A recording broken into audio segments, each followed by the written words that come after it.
अस्सलामुअलैकुम वरहमतुल्लाहि वबरकातुहू। दोस्तों, मैं वीडियो के आगाज़ में सबसे पहले तो ये कहना चाहूँगी और ये गुजारिश करूँगी कि मेरे चैनल को ज़्यादा से ज़्यादा सब्सक्राइब करें और मेरी वीडियो को शेयर करें और लाइक करें और ज़्यादा से ज़्यादा सुनें, और अगर पसंद आए तो चैनल के कमेंट बॉक्स में अपना फ़ीडबैक ज़रूर दें।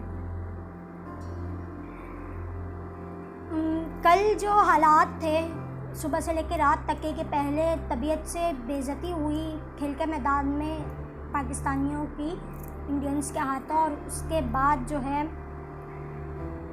मोहम्मद बिलाल ख़ान भाई का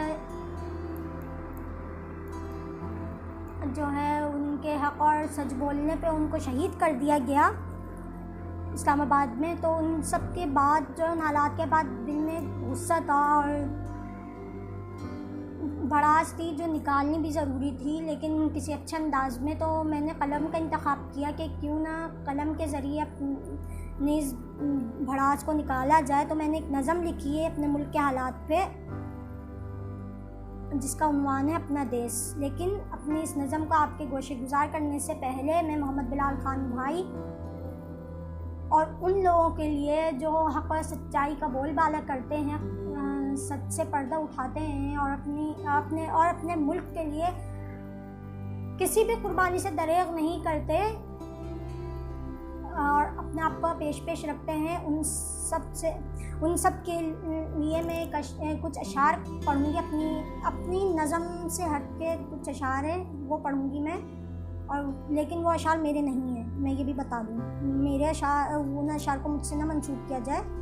वो अशार ये हैं कुछ कि ये अलग बात है कि खामोश खड़े रहते हैं, फिर भी जो लोग बड़े हैं वो बड़े रहते हैं, और ऐसे दरवेशों से मिलता है हमारा शजरा जिनके कदमों में कई ताज पड़े रहते हैं।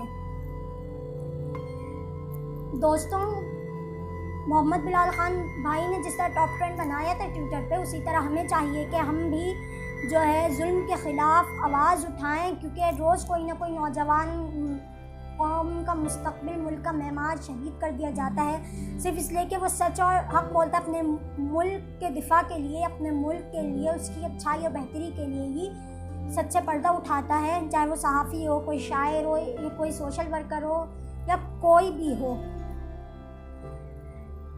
तो उसके लिए हम टॉप ट्रेंड बनाएं उसी तरह जिस तरह बिलाल भाई ने बनाया था, क्योंकि आप भी नौजवान हैं, मैं भी नौजवान हूँ। आप भी बोलते लिखते सुनते हैं, मैं भी बोलती लिखती सुनती हूँ। मेरा ताल्लुक़ भी लिखने से है, शायरी से है, और आप में से किसी और मैं भी चाहते आप में से सबका ताल्लुक़ हो भी किसी न किसी शोबे से होगा, और मैं भी अपने मुल्क के लिए कुछ करना चाहती हूँ, और यकीनन आप भी इसी तरह चाहते होंगे। तो कहीं ऐसा ना हो कि कल फिर कोई और मोहम्मद बिलाल ख़ान जो है ऐसे हालात से गुज़रे और उसके वालिदैन और घर वाले लवाहिकीन ऐसे हालात से गुज़रे, हम में से मुझे, आपको या किसी को भी बुला के शहीद कर दिया जाए। तो इससे पहले कि वक्त हाथ से चला जाए, हमें आवाज़ उठानी चाहिए, क्योंकि लोगों का काम तो सिर्फ बोलना होता है और लोग बोलते हैं। अपना दिल जो कहे, अपनी खुशी जिसमें हो, जिसमें आप सेटिस्फाई हो, हमें वो काम करना चाहिए। चलिए अब अपनी नज़म का आगाज़ में करती हूँ। उन्वान है अपना देश। दिल मेरा आज इस कदर ज़ारो क़तार रोता है, दिल मेरा आज इस कदर ज़ारो क़तार रोता है कि अपने देश में जुल्म का रिवाज सरेआम चलता है। नई हुकूमत के आते ही सब कुछ यूं बिखरता है कि अपने वतन में पहले जो ना हुआ वो आज वो सब कुछ होता है। रोज़ बरोज़ डॉलर का रेट कई गुना बढ़ता है और कौम पे महंगाई का पहाड़ टूटता है। मुल्क के कर्ज़ों में मज़ीद इजाफा होता है और मुल्क फराही रियासत है, इस उम्मीद का गला घोंटता है। ख़ानदानी मंसूबाबंदी के एक्ट पे अमल का ऐलान होता है, यूं मदीना की रियासत का ख्वाब चिकनाचूर होता है। हक़ व बातिल की लड़ाई का आगाज़ होता है, और मुल्क के मेमारों का कत्ल सरे बाजार होता है। कौम के मुजरिमों के हक में फैसला होता है और बातिल का सर फ़ख्र से बुलंद रहता है। मुताल्ला की कमी का आलम कुछ ऐसा होता है कि हक को तोड़ मरोड़ के पेश कर दिया जाता है। मारकाए बदर में शामिल न होने वाले सहाबा को बुज़दिल करार दिया जाता है और मारकाए आहद में शामिल सहाबा को गुस्ताख़ रसूल पुकारा जाता है। तो माल गनीमत को चोरी और लूट खसूट का माल कहा जाता है। हाफिज़ कुरान और आलिम दीन होने पर गुनहगार होने का सवाल किया जाता है और चेहरे पर सजी दाढ़ी और हिजाब को दहशतगर्दी का नाम दिया जाता है। सच्चाई से पर्दा उठाने वाले सहाफ़ियों को मार दिया जाता है और मोहम्मद बिलाल खान जैसे तालिब इल्म के हक़ बोलने पर शहीद कर दिया जाता है।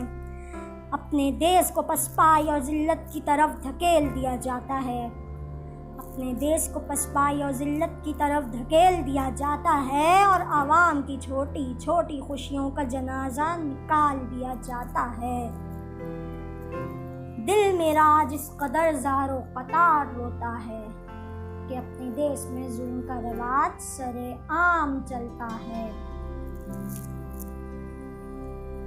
मुअज़्ज़िज़ सामीन, मुझे पता है कि मेरी इस वीडियो के बाद, मेरी इस शायरी के बाद जो है कुछ लोग होंगे जो मेरे भी ख़िलाफ़ होंगे और वो भी कुछ ना कुछ बोलेंगे, तो उनके लिए सिर्फ मैं यह अशआर कहूँगी और उसी पे मैं अपनी बात का इख्तिताम करूँगी कि अगर ख़िलाफ़ हैं होने दो जान थोड़ी है, अगर ख़िलाफ़ हैं होने दो जान थोड़ी है, ये सब धुआं है कोई आसमान थोड़ी है। लगेगी आग तो आएंगे घर कई जद में, लगेगी आग तो आएंगे घर कई जद में, यहाँ पे सिर्फ हमारा मकान थोड़ी है। मैं जानता हूँ कि दुश्मन भी कम नहीं, लेकिन मैं जानता हूँ कि दुश्मन भी कम नहीं, लेकिन हमारी तरह हथेली पे जान थोड़ी है। हमारे मुंह से जो निकले वही सदाकत है, हमारे मुंह से जो निकले वही सदाकत है। हमारे मुंह में तुम्हारी ज़बान थोड़ी है।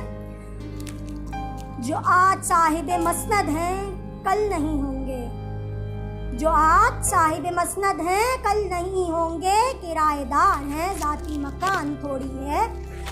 सभी का खून है शामिल यहाँ की मिट्टी में, सभी का खून है शामिल यहाँ की मिट्टी में। किसी के बाप का पाकिस्तान थोड़ी है, किसी के बाप का पाकिस्तान थोड़ी है। दोस्तों, मेरे चैनल को सब्सक्राइब करना ना भूलिएगा और मेरी वीडियो को ज़्यादा से ज़्यादा देखिएगा, शेयर करिएगा, लाइक करिएगा और अगर पसंद आए तो चैनल के कमेंट बॉक्स में ज़रूर अपने फीडबैक्स दिएगा।